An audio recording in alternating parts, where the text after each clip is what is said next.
So, good afternoon and a very warm welcome to this post-summit briefing and EPC update, our regular look at key developments in and around the European Union in the time of the COVID-19 pandemic.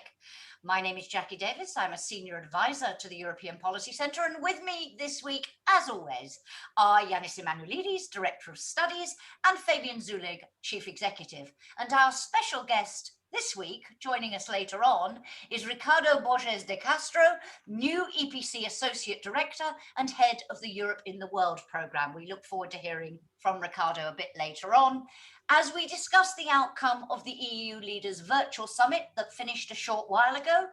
And we're going to focus on the two issues they focused on. First, with Fabian and Janis, we're going to talk about the latest developments in the EU's response to the COVID-19 pandemic. And then we will take a look at the discussions with Ricardo on the EU's security and defence policy and relations with the southern neighbourhood. As always, totally interactive discussion, questions from me to our panel and then from all of you. You are muted for now.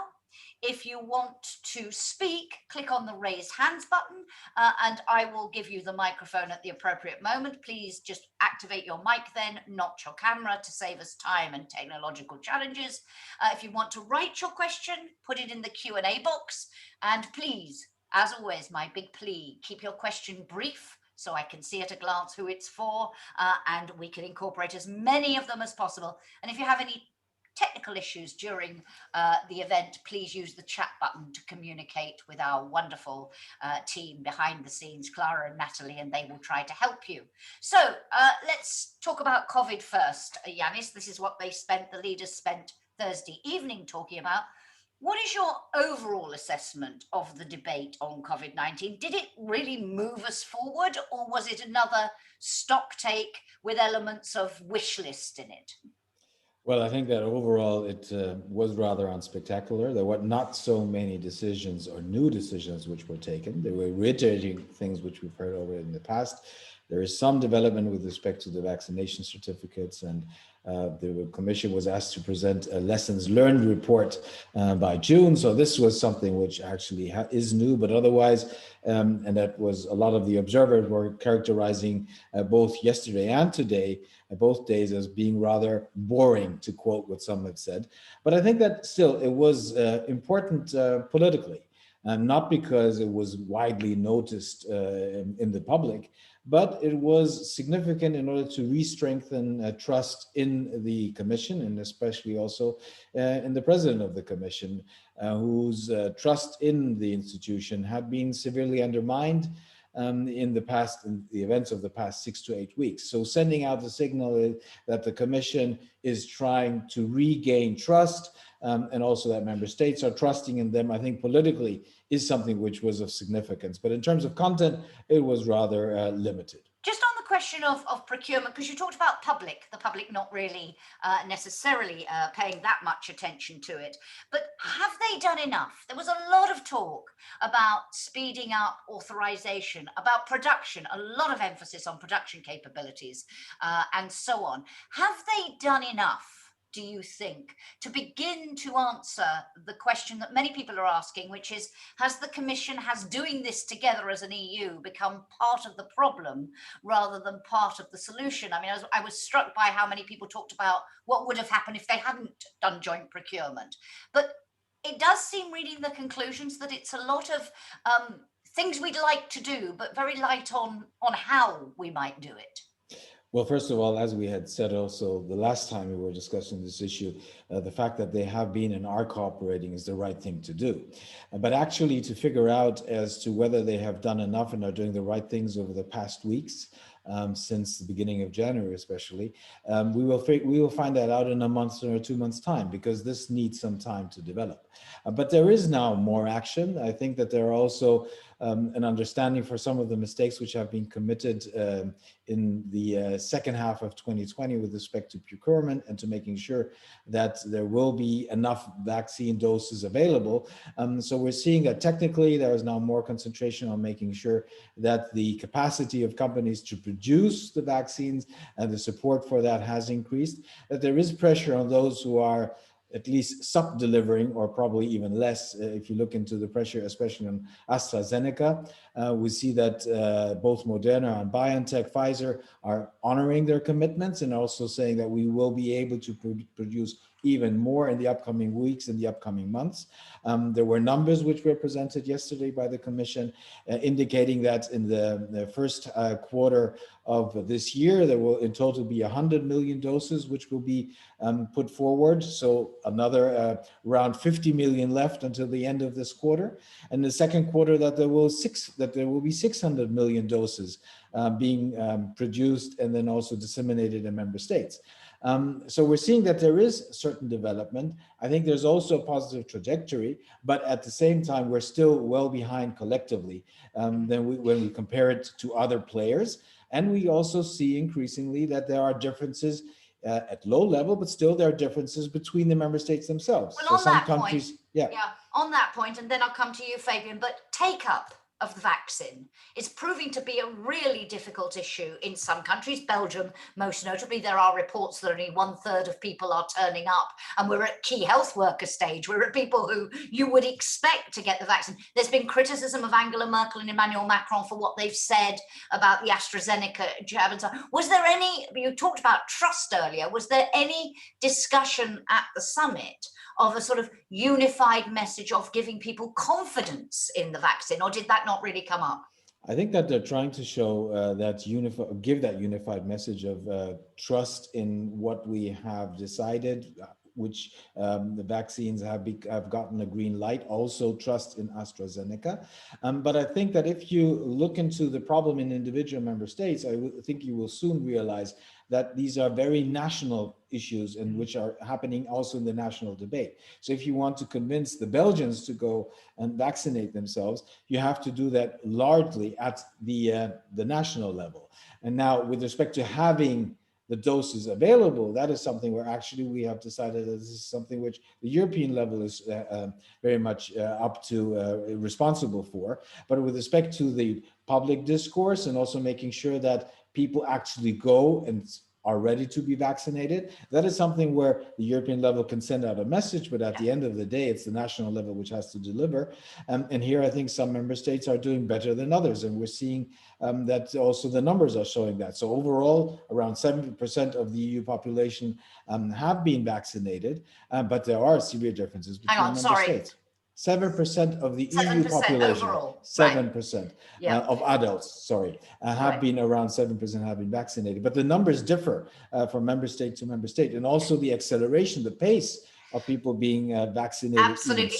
And want to come back to that in the context of the discussion on vaccine certificates in a moment. But Fabian, Mario Draghi, new Italian Prime Minister, very familiar figure on the EU scene, talked tough at this summit. And he said, we have to go faster, much faster. But what is your assessment of the degree to which EU leaders are coming up with answers as to how to go faster? Do you think they are now on the right track, focusing on the right things, or is some of the stuff they're talking about really a matter for the private sector and they can say they want it, but they can't deliver it? Well, I think to some extent it's a little bit surprising that we have to say we have to go faster at this point.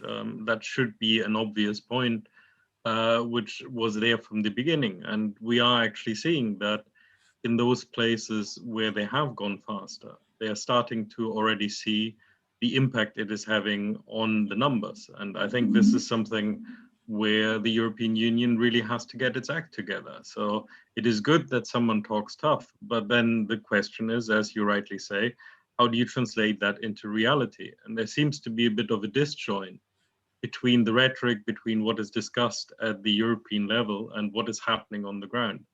And there, I think it's also a question of the national systems which are being used. How do you roll these out? How does your bureaucracy work? So the method is part of the issue. And this is entirely up to the member states themselves. It's nothing to do with the European level. And the other part of that, and this is something we are only now starting to find out, is the culture, the acceptance of vaccination, how strong is the anti-vaxxer movement, how strong is the reluctance. Also, how strong are concerns with the quality of certain vaccines? So all of that is playing out at the national level, but this will have an impact at the European level. We will have big differences between member states. What are we going to do when we get to the point where in one member state we're reaching levels of herd immunity, of safety, if you like, and in other member states we're nowhere near that level?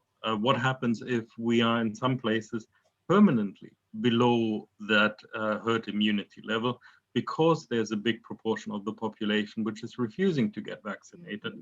And how do we deal with that on the borders? How do we deal collectively also with the world out there? I think that's one of the bits which continues to have to be on the agenda, because in the end, unless we find a global solution to this, we're not going to resolve this issue.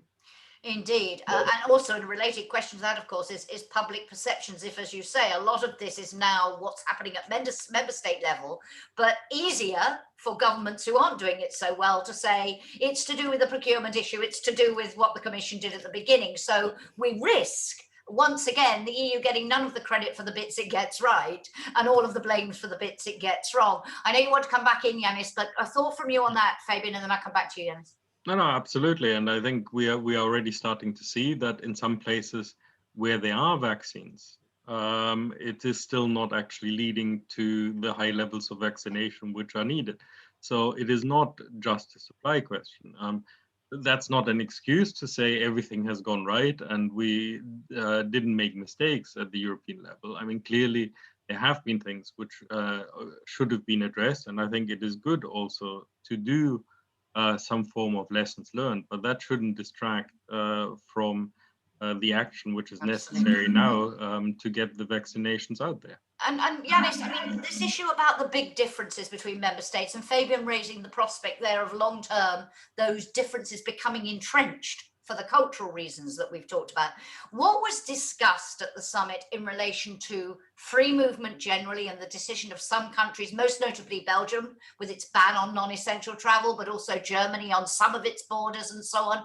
The discussion on that, and linked to that, the discussion on vaccine certificates, because it seems to me that if we are in a situation where there are huge differences between member states, then the whole question of vaccine certificates becomes very sensitive and difficult, because I can see a situation where EU citizens would say, hang on a minute, I can't travel around Europe because I couldn't get hold of it, not because I refused to have a vaccine, I couldn't get one. And in that country, they've all had it. It could be very bad for the EU, could it not?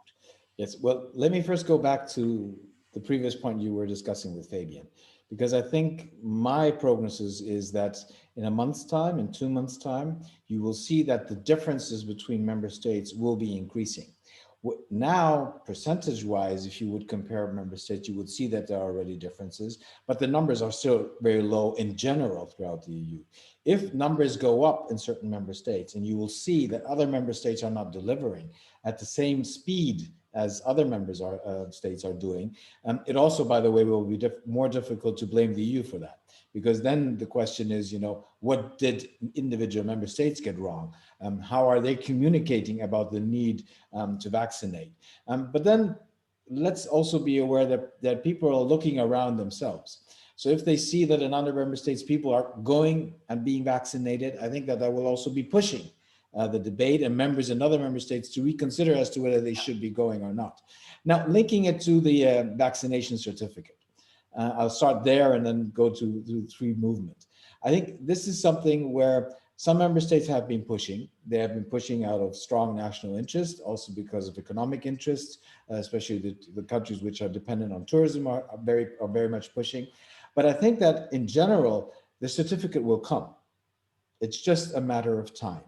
And I think it's good that to start early on, not only to have a discussion, but also to prepare for the certificate. Because saying that we are now in principle agreeing, they will come back to the issue, but in principle, the signal which was sent out on Thursday evening, also by individual heads of state, including the German Chancellor, was, well, we agree with it, but it will take some time. This is not to be implemented immediately, but in principle, we agree it's the right thing to do. Start working on some standardization, making work on it, prepare for it, which means also at the European level, but also at the national level. And then there are a good number of questions which still have to be addressed. So what exactly will it mean if you have a vaccination certificate? What will be allowed? What will not be allowed? What will it not mean? Who will get a vaccination certificate? Only those who have been vaccinated, or also those who have already got through a COVID-19 experience, or those who have a negative PCR test? So there are a lot of open questions which still need to be addressed, which need to be settled. And I think the experience of the past year has shown that we have often at European level, where yes, we need to coordinate among 27, which is always complicated, that we have often started too late. So the fact that you agreed rather early that in principle we want to go for it, but it will take time. So the Commission was talking about 3 months. So we're not talking about putting this in place immediately. So we're talking about April or May. And then I think we will be in a different situation. But those countries who will be lagging behind, or those parts of the population, especially the young, if they don't have vaccination certificates, what happens with them? That's something which President Macron was mentioning. So there are a lot of open issues which need to be settled, but I think the situation will be different in 3 or 4 months' time. Okay, just now, Fabian, I know you want to come in, but on the free movement issue and the closing of borders, was more pressure put? Last time, Alexander De Croo faced some questions about the Belgian decision. He's got time, he has to respond to the Commission, I think, within the next few days. Belgium is discussing it today internally. Was there much discussion about that side of it? Well, I think there was a reiteration for the need to restrict non-essential travel, but only as much as possible and in a proportionate way. What we've seen happening is not that. We're seeing in countries, including Belgium, but also Denmark, Finland, Hungary, Sweden, and Germany, so the biggest boy in the club, who have gone beyond that. And I think that is making it much more difficult to put pressure on individual countries, especially because you have the biggest EU member state, which has imposed restrictions, which I think personally are disproportionate, are motivated to a large extent also by politics and by putting pressure on neighbors. So then it's difficult to ask member states to actually adhere to what they had agreed to, which is to do things in a proportionate manner. So it was a reiteration. I'm sure that we're seeing pressure being put on individual countries. The Commission has also publicly, they've sent letters, they wrote to these countries, but de facto, it's member states who decide. And there, we've seen that in the beginning of the crisis, this is difficult, but at least now there is a coordination, there is a discussion, there is pressure, and even those who are imposed restrictions feel the need to explain why they're doing so. Okay.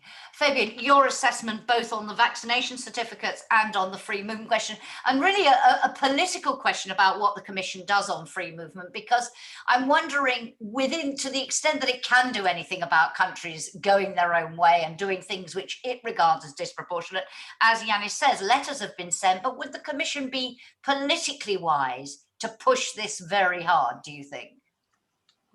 I think letters being sent in some way are action, because you are highlighting the issue.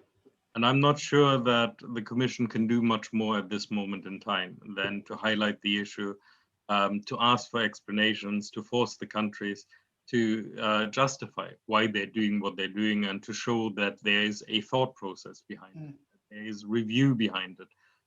So I think to some extent that is all you can do at this moment, because you're not going to go down the route of some form of enforcement act. I think that would be very dangerous. But I think in this whole question of the vaccination passports, or whatever we might want to call them in the end, the question of free movement, I think the big crunch point is going to come, and that is going to be the summer holiday. I think for the moment, at least, there is still some, maybe increasingly grudging, but there's some acceptance that measures are necessary. But if we are looking ahead to the summer, where there is an expectation, and for Europeans, summer holidays are incredibly important, both in terms of taking them yourself, but also in terms of the countries which have a very significant economic stake. So if by that point we haven't sorted out these questions, if in some countries there's much more freedom, if, for example, and I'm just using that as one example, but if, for example, people are allowed to travel within Germany to go to the holiday places on the North Sea and the Baltic coast, but they are not allowed to cross the border to go to other countries to have a holiday, even if they have a vaccination passport, then I think these will raise real questions, and that I think it will become a much even more politicized issue. Okay, Janis, you wanted to come back. Can I just add, because I want to move on shortly, but on the question of future resilience, because there was a conversation as well about where we go. You mentioned the Commission has been asked to come put forward with a report on lessons learned by the summer. What sort of things, where do you think the focus will be? Was there any indication of where EU leaders are moving on this? What sort of lessons they want to hear have been learned, and where maybe they're going to say, whoa, now you're going too far. I'm thinking now in the context of the health union debate, you know, there is a risk that this will open a Pandora's box in terms of our competences and so on. How do you see that unfolding now? Let me just add one point with respect to free movement and the question you posed as to whether the Commission should now put more pressure on member states. I think that goes back to what I was saying in the beginning, that this summit was important politically in order to re-strengthen trust in the Ursula von der Leyen Commission.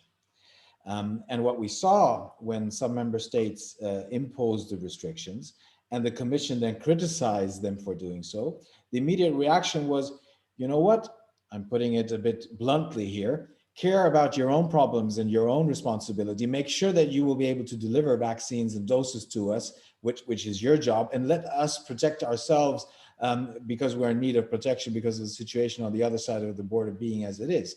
So that undermined, I think, the position of the Commission to be able to put pressure on member states. So regaining trust, I think now is significant. And I think that the Commission, the Ursula von der Leyen Commission, should wisely use now the ability of itself to put pressure on member states in order to regain the trust it needs in order to be able to maneuver through the upcoming months. And that could influence the debate on the longer term, how the Commission sees this now. Exactly. And there have been some who have been saying, look, you're going to be asking the Commission to draw a report on lessons learned when a good number of the mistakes, as some argue, which have been committed, were committed by the Commission. So who will then come up with the lessons learned regarding the Commission's handling of the crisis, the Commission's handling of the procurement situation?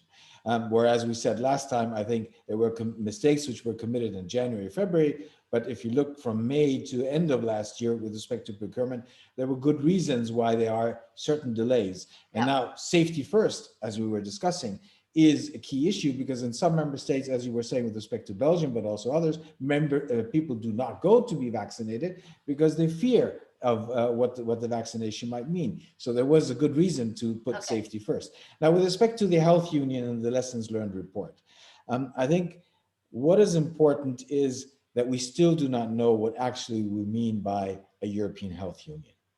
What we're seeing is that member states, but also subnational actors in federal countries which have high competency when it comes to health issues, are very, very worried that potentially the competence structure might be changed.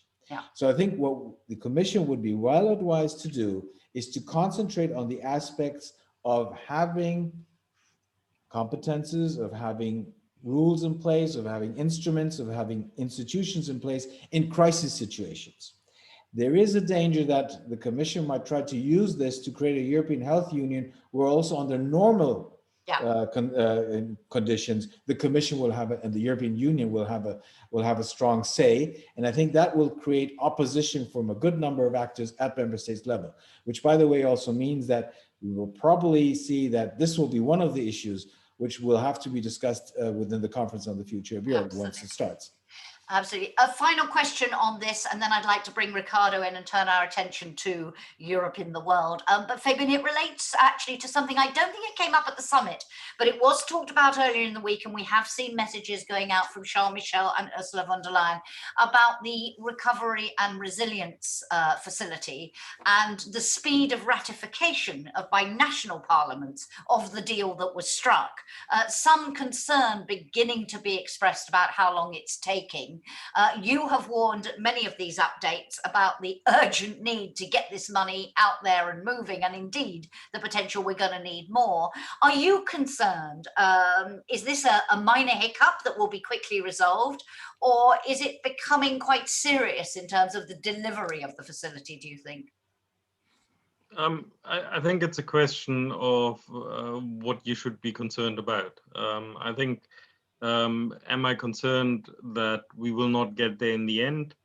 I think the chance that we don't get there in the end is rather small, because member states know how important this is. They know that the scale of this is something which needs to be addressed. And they are seeing also the impact at the national level. Now, clearly, in some countries, you have a very difficult discussion with your national parliaments, and that is creating some difficulties. But in the current circumstances, I would be surprised that in the end, we get a complete blockage somewhere. But what we should be concerned about is, even if we don't have a complete blockage, is that the process just takes a very long time, and that we cannot move ahead until this process has been completed. And that means that at least significant parts of what is being planned for cannot get onto the ground. And that is, I think, something where we should be concerned, because the impact of the crisis is now. And in particular, we are going to see that more of the economic consequences of the crisis are going to start kicking in, especially when you reach certain limits, which for some countries I think will happen rather soon, because the fiscal strain this is putting on some government's budgets is extreme. Okay, thank you very much. We'll watch this space, and I think maybe come back to this in future weeks. If the pace doesn't pick up, what can the Commission do about it? What can Charles Michel do? But let us move on now to the second half of the video summit discussions, where they focused on Europe in the world. And delighted to welcome Ricardo Borges de Castro, who, as I mentioned earlier, is the EP's new Associate Director. Very good to have you on board, Ricardo. Very good to have you at EPC Update so soon after joining. Same question to you as I asked Janis at the beginning, Ricardo, about your overall assessment of this video summit.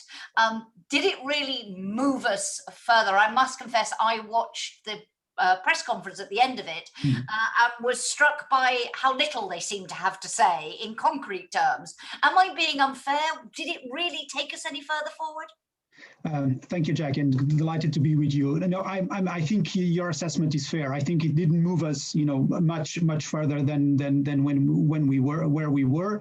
It was quite an eventful. At least, visibly, for example, there were no gate crashers, and it happened in a defense ministers meeting last November.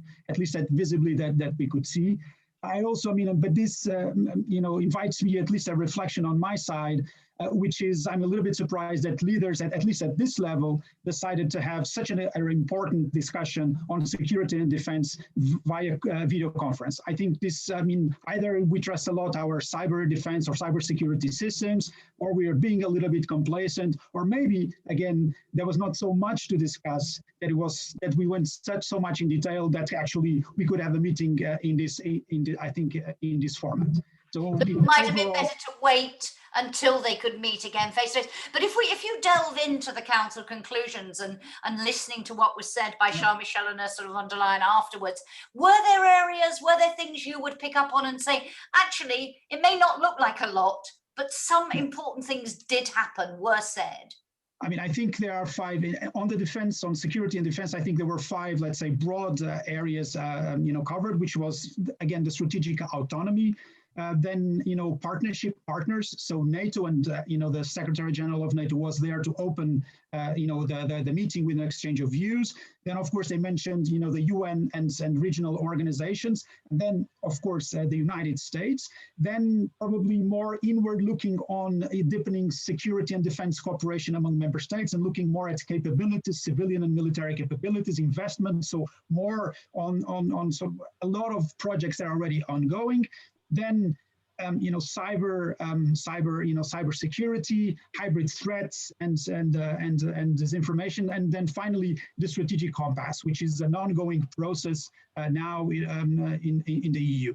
So these were sort of the main, I would say, 5 areas in this part.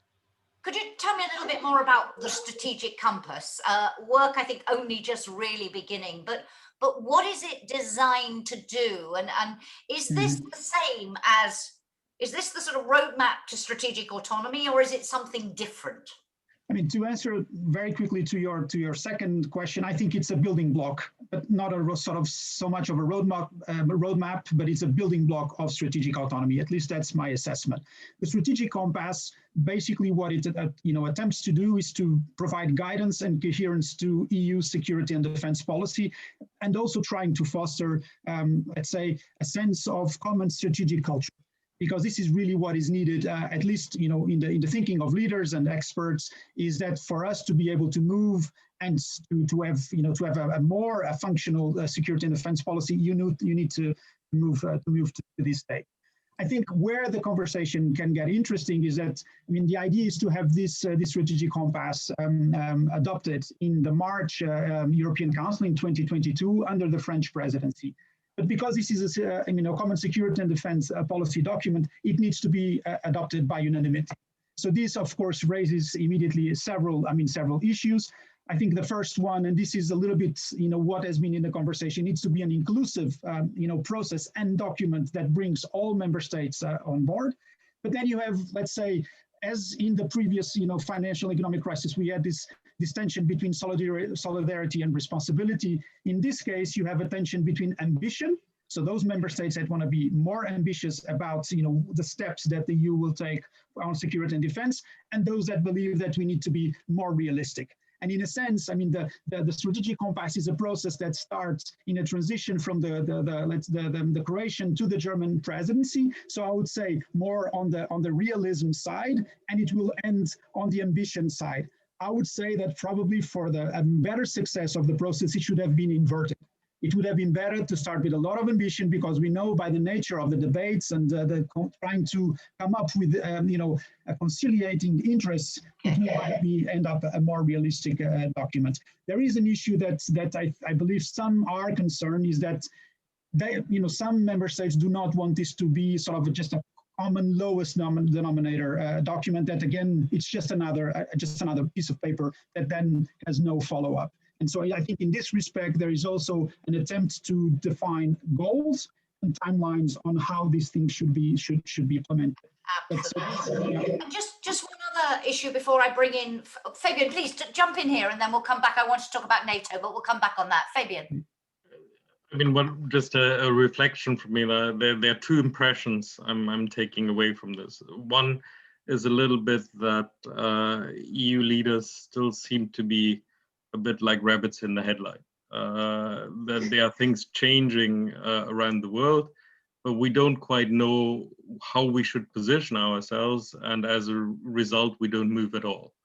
And I think, in particular, the situation now with the Biden administration coming in, the renewed rivalry conflict with China, and the question of where does Europe position itself within that, and do we actually have a coherent position, or do we have a number of national positions which are not coming together as something, and that limits our ability to then also go to the new administration and say, this is what we think we should be doing together.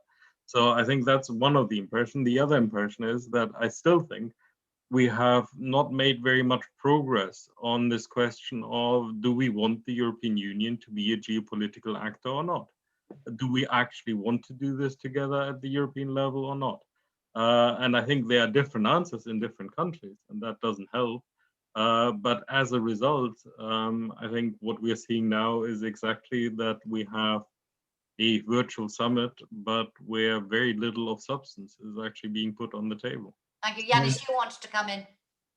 Just two remarks adding to what Ricardo and Fabian said.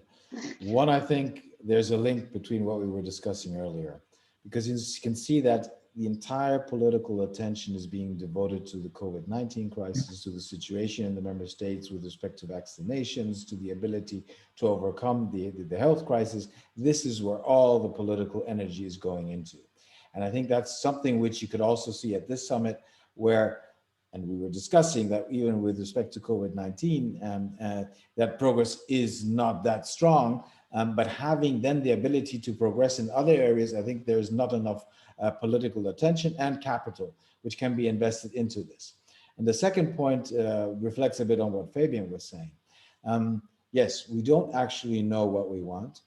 And the experience of the last, not decade, but even longer, is that only if we are under severe pressure are we ready to do the steps we need to do. In theory, we know what we need to do, and we're doing very incremental steps, but even these incremental steps, often we're only doing very half-heartedly. So you need the pressure. And even now that you have the new administration in the US, where you could argue, is that not pressure and opportunity at the same time to progress?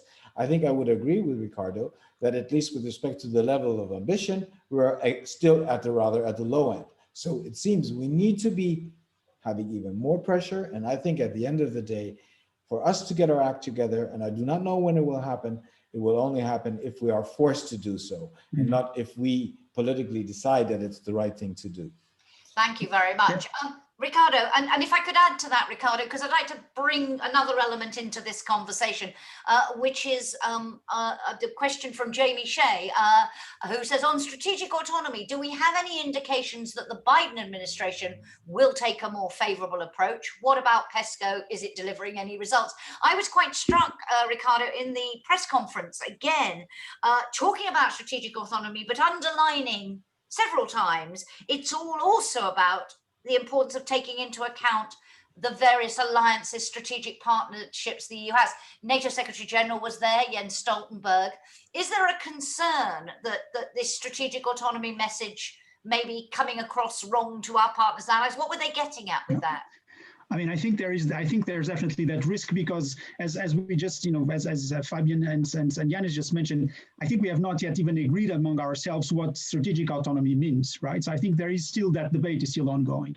And I think in the US, there'll be very few, I mean, there won't be as patient as we would probably like them to be, just for us, to just witness a debate among Europeans of what is to be strategic autonomous. I think what they would expect from Europeans is that they are a reliable partner. And that's why I think the issue of partnerships today was highlighted, because that's the language that they want to listen in the US, is that Europe is ready to be, to build its autonomy, but to be a reliable partner. So I think that element is relevant. I just wanted to pick up on a point that Janis mentioned about, the impact of the pandemic in all of these discussions. It's indeed, there is no attention to anything else. The Portuguese Prime Minister, who holds the presidency, at his press conference, he spoke for 8 minutes, 50 seconds were used for defense and the South. That's it. So I think this, for me, this tells something about this issue. I would say that, in the US, I think there is, it brings two other elements to this. Whereas in the past we could just dismiss, the tantrums and the tweet storms coming from Mr. Trump, we can't do that anymore. So now we are a little bit more on the hot seat, and that means, and there are two figures that I would like to call here. First is 2%, which is, let's say, the guideline in terms of defense spending for NATO, which the US are going to continue to insist on this. There are 7 member states that are at the level that is required. Many others are not. And for example, Germany, it's around 1.57% in terms of defense spending. And then the other number that I would like to bring is 2022. These are the midterm elections. Yeah. So, Mr. Biden said, America is back today in the press conference. President Michel said, we are ready for you, but are we really ready? now to engage in the serious conversations that need to engage, because in 2022 at the midterm elections in the US, many things can change and can change to a more inhospitable, So this is a window of opportunity, if you like, that won't last for long. Fabian wants to come in, and then I see Jamie also has his hand up. So if he wants to, I will then, Jamie, allow you to talk. And then I want to move on to NATO and the relationship between the EU and NATO. But Fabian, you wanted to come in here. Yeah, I wanted to pick up this question of strategic autonomy, or open strategic autonomy, as we now have to add to it. Oh, yes. But I think this actually also highlights one of the issues, because I don't think you can actually talk about a coherent concept across all different areas. I think we will see that it will play out very differently, for example, in different sectors. If we're talking about digital sovereignty, another one of those terms, means something slightly different than open strategic autonomy. And there's a different discussion. So I think what we will see is that in some sectors, we will see the EU moving forward, and to some extent also being willing to be on a different course than the Biden administration. I think in particular, the one area where I think there is going to be quite a lot of pressure for change is in the healthcare pharmaceutical area, where I think there is now a recognition that something has to change. We don't have yet decided what something means, but that something will have to change.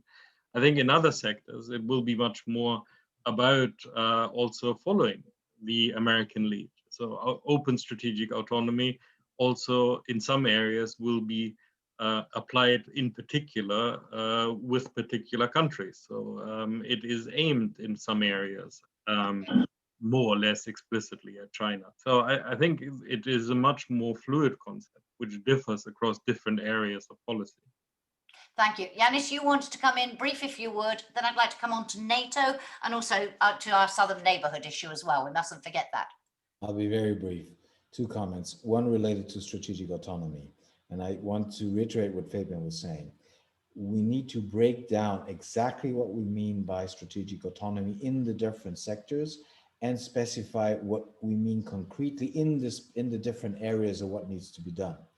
At EPC, we've done that exercise with respect to certain areas. And I think also at the political level, there's much more need to be more concrete and to break down what you actually mean when you talk about open strategic autonomy. Second is a political remark, because Ricardo is right. There's a window of opportunity, as you said also, Jacki, with respect to cooperation with the US. The situation might change in 22 or maybe in 24.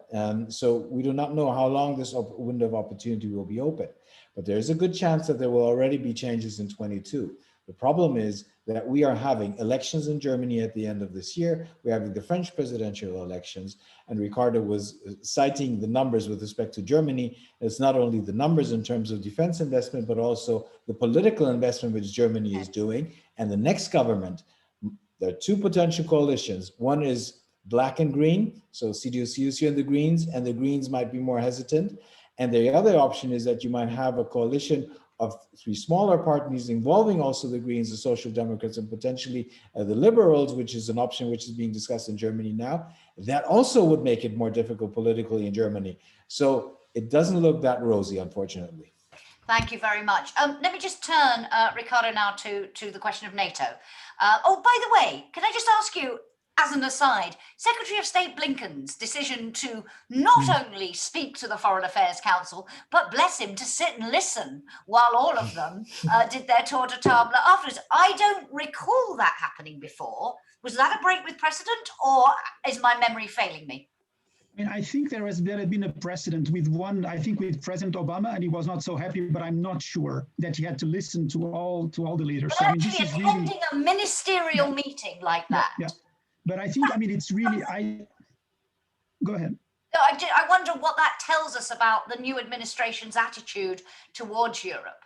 I mean, it tells us that they listen to us, but now it means that we need to do our homework and need to be ready when they are ready, because I understand that in a lot of the policies, they're still sort of, it's still a beginning, they're still just starting. But then, I mean, they will not wait for us. And that's the thing that we need to understand also about how then the American administration, works. And if also, if you look at the timelines that Janis was just mentioning, it's going to pass really, really fast. So I think we should be I think we need to really start, speeding up on this. Yeah. So the other person who has attended an EU meeting this week, of course, this morning, Jens Stoltenberg, NATO Secretary General, attended that discussion. Can you just draw a link for me, Ricardo, between NATO's 2030 initiative, what they're doing there, and what does that mean in terms of the cooperation between the two organizations? I was struck, Charles Michel said in his press conference, a stronger Europe makes a stronger NATO. There was a lot of emphasis on that. Do you think they are beginning their priorities to overlap? How will the labour be divided between them if they are? Okay, thank you, Jacki. I mean, first, I wanted to be fair. I mean, member states have been spending, have been investing more in defense over the past few years. So the trend is being going up. So I also don't want to be unfair. I mean, there's been efforts made in this area. But to go to your question, I mean, NATO 2030 is an initiative from the Secretary General to think about future challenges and threats for the organization. So it's a little bit of a self-reflection process, which I think, by the way, if I can make an aside, the EU should do much more often than we actually do. But this exercise that Stoltenberg has launched basically will probably determine not only sort of an update or a change in the strategic concept of the organization, but is also indeed, like you said, looking at other areas that traditionally have not been, looked at, such as China, the security consequences of climate change, of economic issues, digital. I mean, so there are a lot of issues where, the organization is looking at and see them as potential threats or challenges. Having said this, I think there is very clearly, or we could think, in terms of division of labor, I mean, territorial integrity, defense, I mean, hardcore defense, it's for NATO. And I think this is almost, at least, I mean, at least in a lot of member states, this is indisputable. Territorial integrity is a responsibility of NATO. But let's say when you start speaking about hybrid threats, which they say at the threshold either of attribution or even detection, that you don't know who did them and you can't attribute them. And so when you come to some of these issues, probably the EU, in terms of, let's say, of resilience, of building, overall resilience, I mean, the EU policies might be more adequate to do some of the work and the efforts in this area.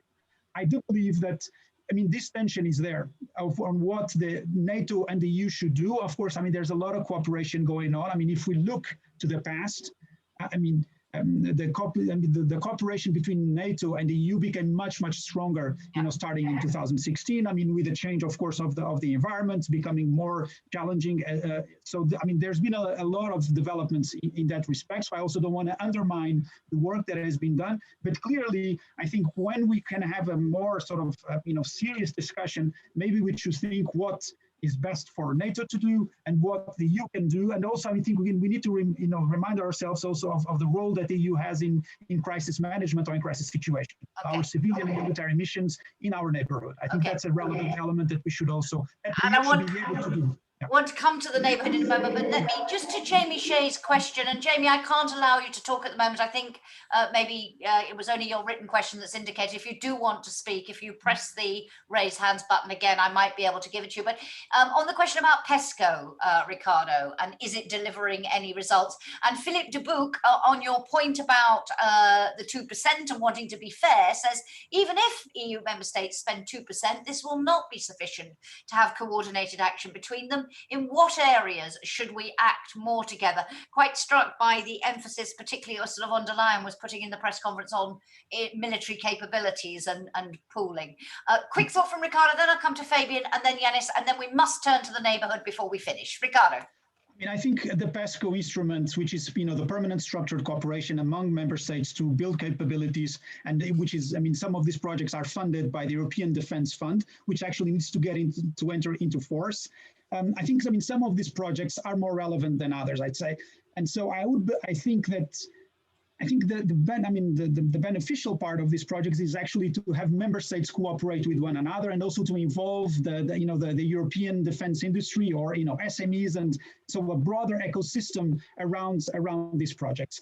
I mean, if you then ask, is this being looked at strategically, or it's more sort of the will of the member states getting together and focusing on particular projects? I mean, maybe that's why I think, these efforts of the Compass and others to try to become more coordinated, less fragmented, or everything that has to do with more coordination, coherence, I think it would be positive. Thank you very much. I realise why I can't give Jamie the floor. If I could ask our team in the background to give him, he's saying thanks for taking my questions, but if he does want to speak, if you could allow him to talk. I'm not a co-host, so I can't at the moment let him. Fabian, Janis, and then we'll come back on Southern Neighbourhood. I just wanted to pick up one of the points on the 2%, because I think there's an argument which has been made in many member states that it's not just about spending on hardware, basically. It is also about the soft diplomacy, all the other policy areas which influence relations, which stabilize countries. That is absolutely right. But I think to make that argument more coherently, we need to also show that we're doing much more with these instruments, and that we're doing much more with these instruments together at the European level. Just to give one example, I think one of the areas which also ought to be reviewed at the moment, particularly with Brexit and the UK being outside, is development aid. Yeah. What are we doing with development aid at the European level, where Europe remains a global heavyweight, but is that actually integrated in our external relations thinking? Are we using that in a way which also encourages the delivery of the objectives? So I think we also need more consistency across different policy areas at the European level, which isn't there at the moment. Thank you. Janis. It's just a short remark, because I think if you look into, especially the area of security and defense, in many ways, we know what we need to do. And a lot of thinking has gone into this, and a lot of attempts to put things in place and to get things moving. But at the end of the day, it is a lack of political will. I think we should not underestimate, especially when it comes to defense, that there is a good degree of defense industry nationalism. Everyone is defending his own national defense industry, and that is undermining cooperation between member states. That's not a new problem, but the problem has not been overcome. And the incentives which have been given in order to enhance defense industry cooperation, even now economically, are still not strong enough to make industries, but also governments who are also worried about the economic implication of defense industry cooperation, move in that direction sufficiently enough, which again undermines the political will. Thank you very much. Ricardo, let's come to the other issue that was discussed, the Southern Neighbourhood. What did they actually talk about, and how much of a game changer could this new agenda for the Mediterranean be? Is it really, what would you highlight as positive about it? Are there major pitfalls? What's your overall assessment of where we are in that conversation? I mean, I think mostly on regarding the southern, neighborhood and this new, this new agenda, I think it's basically, it's updating whatever is there in terms of policies to the realities of COVID and the digital and the green transitions. Of course, but when you look at it, the issue, what has not yet changed and actually probably is worse, is that the conditions that, for example, led to Arab Spring 10 years ago are still there, if not worse. So, the issues in terms of youth unemployment, of economic opportunity or opportunities for younger people, which, all the leaders always mention, these issues are still there, and there are structural difficulties in the region. I don't think, there are a couple of elements that are relevant in this context, and the president of the commission mentioned them. So this, this support for health and the economy, so to the tune of 2.3 billion euros, and also this new investment, plan for the South, which is basically has about 7 billion euros, and which can be then, can be topped or can be, blended with private and public investment up to the tune of 30 billion euros. It's better than nothing. It's a lot of money, but does it really solve, the problems that we have in the south, which are much, if we just look, let's say, Libya, of course, it's a country that is shattered as it is. Youth unemployment in Libya is about 50% or more than 50%. So this tells us, the challenges that the south, entails. And I think it begs a broader discussion that Janis was mentioning. Are we thinking strategically about these engagements that we are making? What is really important for us? Of course, this is difficult because there are already some member states that say that, let's say threats to the east are downplayed in favor of threats to the south. But we really need to think, we don't have many resources. COVID made things even more complicated. So I think we need to start thinking strategically, where is our goal? And there's another element that I think it's relevant in the relationship. Yeah, with both neighborhoods, which is the energy transition. We will not be able to achieve goals that we want in energy transition, in greening the economy, without bringing these partners on board. And so I think this element needs to be... Thank you. I think Jamie is able to speak now. Jamie, can you speak? If I've been Yes, unmuted, I can hear you beautifully. Oh, fantastic. Well, first of all, let me say that I really enjoy these fortnightly briefings. And so thank you so much for that. I'm an avid follower. Ricardo, thank you. Jacki, you brilliantly answered the question that I was going to ask about the sort of coordination of NATO strategic concepts and the EU strategic compass, given that they're taking place at the same time, and whether that can be used as a way to get sort of NATO buy-in for the goal of European strategic autonomy.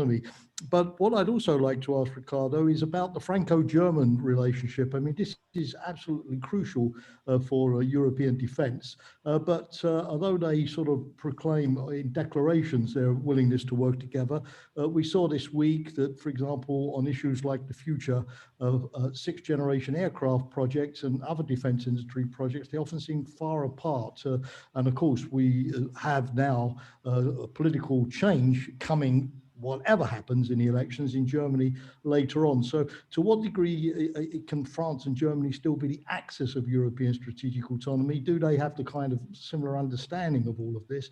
The Germans seem with the Biden administration to be quite comfortable going back into the old transatlantic relationship. So that would be my question. Thanks for taking that. Really. Thanks, and great to always have you with us. Ricardo, I know it's a huge question, a brief one if you would, because we're almost out of time, and I know Fabian and Janis want to come back in as well. Jamie basically answered his own question. No, they're not on the same page, Germany and France. So I think you have, ambition on one side, you have the French that want to do much more in this space, and the Germans, they are much more prudent.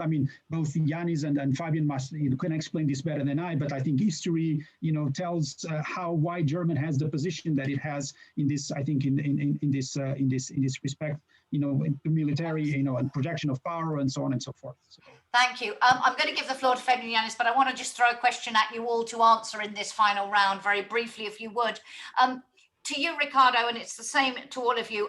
Charles Michel made a great play of having, every time he said, we'll talk Europe, the world, and put it on the leader's agenda, as he called it, and every summit must address it. You indicated at the beginning you're not sure this format works for such a conversation, but do you feel more or less optimistic as a result of this summit? And even though not as substantive as we might have hoped, you pointed to some areas of progress. Do you feel more or less optimistic that the EU can come up with this strategic thinking you've all been talking about? Do you think we're on the right lines now? I think yes, to be, because I'm also an optimist, so realist but optimist, I think yes, I think this is possible to do. Of course, there are edges and there are things that we need to hammer, but it's possible to do. But I would say my advice would be, let's spend less time on concepts, open strategic autonomy. And when you need to have two adjectives to qualify a noun, it's already not good. So let's just really focus on the things that we can do, and not so much, what a compass, So that would be my thing. Let's do things and let's talk, maybe speak less about them. Yeah. Thank you very much. Fabian, same question to you, and I know you wanted to also react to something you heard earlier. You're muted, Fabian. Have to happen at some point. Still happens. Just briefly on the southern neighborhood, I think one thing to note is that we are not really having a serious discussion of migration anymore. And I think this is something which at some point in time will come back because the pressures which are there, coming also from the economic development problems, coming from the demography in those areas, will mean that migration will be back on the agenda. So I think here's one of those topics which we should actually be thinking much more about, and where we should have forward-looking and strategic considerations. Just on Germany, I think Germany, by its instinct, would always be much happier to be under an umbrella and to have someone else lead on certain things. In the past, that has also been the wish of everyone else.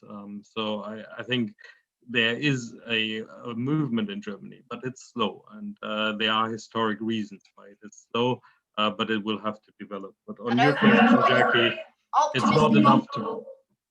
Optimistic or pessimistic? I mean, on some issues, you're our resident pessimist, but on this one, are you relatively optimistic, or do you feel really the EU's got a long way to take this strategic approach you've all underlined is so important? Well, I'm optimistic because I'm pessimistic. And what I mean by that is I think we live in an age of perma-crisis. And these crises are going to challenge us. And as Janis has said earlier, when does the European Union move? The European Union moves when it has to. So we are going to be in a situation where we simply cannot avoid doing something together.